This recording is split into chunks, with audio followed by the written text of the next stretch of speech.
آج کا جو ہمارا موضوع ہے وہ ہے توبہ اور استغفار کی فضیلت اور اہمیت۔ گویا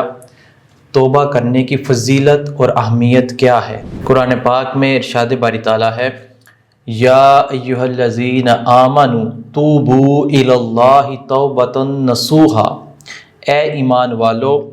تم اللہ کے حضور رجوع کامل سے خالص توبہ کرو۔ اس آیت مبارکہ میں اللہ تعالیٰ نے توبہ کرنے کے حوالے سے ذکر کیا ہے، اور جو الفاظ آئے ہیں وہ بہت ہی خوبصورت الفاظ ہیں۔ فرمایا توبۃ نصوحا، گویا توبۃ النصوح ایسی توبہ ہوتی ہے کہ ایک بار انسان اپنے گناہوں سے توبہ جب کر لے تو واپس پلٹ کر کبھی بھی گناہوں کی طرف نہ جائے۔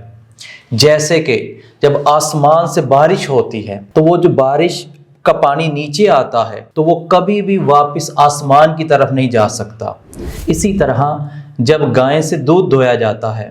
تو وہ دودھ کبھی بھی پلٹ کر گائے کے جسم میں واپس نہیں جا سکتا۔ فرمایا اے بندے اس طرح توبہ کر کہ تو واپس کبھی بھی گناہوں کی طرف نہ پلٹ کے جائے۔ توبہ و استغفار کی اہمیت کا اندازہ اس بات سے لگایا جا سکتا ہے کہ جب حضرت آدم علیہ السلام اور حضرت حوا علیہ السلام سے بھول ہو گئی، اور بھول ہونے کے بعد جب انہوں نے اللہ کے حضور توبہ کی، استغفار کیا، تو اللہ تعالیٰ نے ان کی توبہ کو قبول فرما لیا اور اس کو قرآن پاک کا حصہ بھی بنایا۔ فرمایا قال ربنا ظلمنا انفسنا وان لم تغفر لنا وترحمنا لنکونن من الخاسرین، اے ہمارے پروردگار ہم نے اپنی جانوں پر ظلم کیا ہے، اپنی جانوں پر زیادتی کی ہے، اگر تم نے ہم کو نہ بخشا اور ہم پر رحم نہ فرمایا تو ہم یقیناً نقصان اٹھانے والوں میں سے ہو جائیں گے۔ یہ ان الفاظ میں جب حضرت آدم علیہ السلام نے، حضرت حوا علیہ السلام نے اللہ کے حضور توبہ کی، استغفار کیا، اللہ تعالیٰ نے ان کی توبہ کو قبول بھی فرمایا اور اسے قرآن پاک کا حصہ بھی بنایا۔ اسی طرح حضور اللہ تعالیٰ کے حبیب اور معصوم عن الخطا ہونے کے باوجود دن میں 70 مرتبہ 100 مرتبہ توبہ استغفار کرتے تھے۔ جیسے کہ روایات میں آتا ہے، حضرت ابو ہریرہ رضی اللہ تعالیٰ عنہ آپ بیان کرتے ہیں کہ رسول اللہ صلی اللہ علیہ وسلم کو فرماتے ہوئے سنا، فرمایا اللہ گواہ ہے میں دن میں 70 مرتبہ سے زائد اللہ کی بارگاہ میں استغفار اور توبہ کرتا ہوں۔ اب اس روایت میں حضور نے فرمایا میں 70 سے زائد مرتبہ اللہ کی بارگاہ میں توبہ اور استغفار کرتا ہوں۔ پھر اسی طرح حضرت ابن عمر آپ روایت کرتے ہیں کہ حضور نے ارشاد فرمایا، اے لوگو اللہ سے توبہ کرو اور بخشش چاہو، بے شک میں دن میں 100 مرتبہ توبہ کرتا ہوں۔ اب حضور صلی اللہ علیہ وسلم کو اگر دیکھا جائے، آپ اللہ کے حبیب تھے، آپ ان تمام گناہوں سے، لغزشوں سے مبرہ تھے، پاک تھے، مگر پھر یہ توبہ اور استغفار کرنے کا جو ماجرا تھا یہ امت کو تعلیم دینا تھا۔ مقصد امت کو یہ بتانا تھا کہ توبہ اور استغفار کی کتنی فضیلت ہے۔ پھر اسی طرح جو بندہ اللہ کے حضور توبہ کرتا ہے، اللہ تعالیٰ اس سے محبت کرتا ہے، وہ اللہ کا پسندیدہ بندہ بن جاتا ہے۔ جیسا کہ قرآن پاک میں ارشاد فرمایا، ان اللہ یحب التوابین، بے شک اللہ توبہ کرنے والوں سے محبت کرتا ہے۔ پھر فرمایا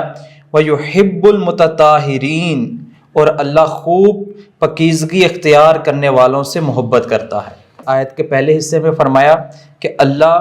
بہت توبہ کرنے والوں سے محبت کرتا ہے۔ گویا اللہ تعالیٰ کی محبت کا جو ذریعہ ہے،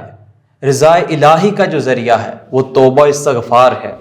اسی طرح حضور صلی اللہ علیہ وسلم نے ارشاد فرمایا کہ جب کوئی بندہ اللہ تعالیٰ کی بارگاہ میں توبہ کرتا ہے تو اللہ تعالیٰ کو اس پر اتنی خوشی ہوتی ہے، اتنی خوشی ہوتی ہے کہ جس طرح ایک انسان، ایک بندہ صحرا میں سفر کر رہا ہو اپنی سواری کے اوپر، تو وہ سواری اچانک اس سے گم جائے اور وہ صحرا کے اندر اس کو تلاش کرتا رہے، جس سواری کے اوپر اس کا کھانے پینے کا سامان ہو، سارا ساز و سامان موجود ہو، مگر وہ سواری اس کو نہ ملے، تو جب نہ ملے وہ مایوس ہو کر تھک ہار کر ایک جگہ پر بیٹھ جائے، درخت کے نیچے بیٹھ جائے اور اپنی موت کا انتظار کر رہا ہو۔ جس وقت وہ سواری سے مایوس ہو کر بیٹھا ہوا ہو، اچانک وہ دیکھے کہ سواری تو اس کے پاس کھڑی ہے، تو وہ خوشی کے ساتھ جلدی سے اس کو پکڑ لے،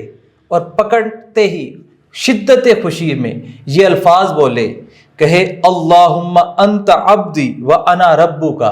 اے اللہ تو میرا بندہ ہے اور میں تیرا رب ہوں۔ گویا اس نے الفاظ الٹ کر دیے، اسے اتنی خوشی ہوئی، اتنی مسرت ہوئی کہ اس کو نہیں پتا چلا کہ وہ کیا بول رہا ہے۔ گویا اللہ تعالیٰ کو اس بندے سے زیادہ خوشی ہوتی ہے کہ جس کی سواری گم ہو جائے صحرا میں، اور وہ پھر جب ملے اور اس پر اتنا خوش ہو، اس بندے سے زیادہ اللہ تعالیٰ کو اپنے گناہ گار بندے کی توبہ پر خوشی ہوتی ہے۔ اسی طرح احادیث مبارکہ میں ایک ایسے شخص کا تذکرہ ملتا ہے کہ جو بہت گناہ گار ہے، بدکار ہے، اس نے 100 قتل کیے ہوئے ہیں، اتنا وہ مجرم ہے، مگر اس کا جو دل ہے ابھی مردہ نہیں ہوا، اس کا جو ضمیر ہے کہیں نہ کہیں زندہ ہے۔ اسے یہ جستجو ہے کہ اللہ تعالیٰ کی بارگاہ میں اسے معافی مل جائے، تو حضور نے فرمایا وہ سچے دل سے اللہ تعالیٰ کے حضور توبہ کرنا چاہتا تھا، توبہ کے لیے نکلا، کہ جب وہ توبہ کرنے کے لیے نکلا اسی دوران اسے موت آ گئی، تو اللہ تعالیٰ نے اس کو بخش دیا، اس کی توبہ کو قبول کر لیا، اور رحمت کے فرشتوں نے اسے اپنی آغوش میں لے لیا۔ گویا کہ 100 افراد کو قتل کرنے والا بھی اگر سچے دل سے اللہ کی بارگاہ میں توبہ کرے تو اللہ تعالیٰ اسے بھی بخش دیتے ہیں، اس کی توبہ کو بھی قبول کر لیتے ہیں۔ اللہ تعالیٰ کی جو رحمت ہے وہ اس کے گناہ گار بندوں کے لیے ہے، جیسا کہ سورہ زمر میں ذکر فرمایا کل اے محبوب آپ فرما دیجئے، آپ کہہ دیجئے یا عبادی اے میرے بندو۔ گویا اللہ تعالیٰ نے یا عبادی کہہ کر اپنے بندے کہا، کن کو کہا؟ الذین اسرفوا علی انفسہم، گویا وہ میرے بندے جو اپنی جانوں پر ظلم کر بیٹھے ہیں، جو اپنی جانوں پر زیادتی کر بیٹھے ہیں۔ فرمایا لا تقنطوا من رحمت اللہ، اللہ کی رحمت سے مایوس نہ ہونا، اللہ کی رحمت سے مایوس نہ ہونا۔ فرمایا ان اللہ یغفر الذنوب جميعا،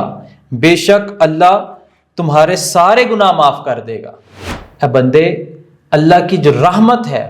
اللہ کی جو رحمت ہے اتنی وسیع ہے کہ اے بندے تمہارے گناہ اگر زمین اور آسمان کے درمیان بھی بھر جائیں تو میری رحمت ان سے بھی وسیع ہے، گویا میں وہ بھی معاف کر دوں گا، اس سے بھی میری رحمت زیادہ ہے۔ گویا اللہ تعالیٰ کی جو رحمت ہے وہ تو اپنے گناہ گار بندوں کے لیے ہے، اس کی رحمت تو اپنے بندوں کو بخشنے کا بہانہ تلاش کرتی ہے۔ جب بھی گناہ ہو جائے، بھول ہو جائے، تو سچے دل سے، صدق کے دل سے اللہ تعالیٰ کی بارگاہ میں توبہ استغفار کرنی چاہیے، کیونکہ اللہ تعالیٰ کی جو رحمت ہے وہ تو بہانہ تلاش کرتی ہے اپنے بندوں کو بخشنے کا۔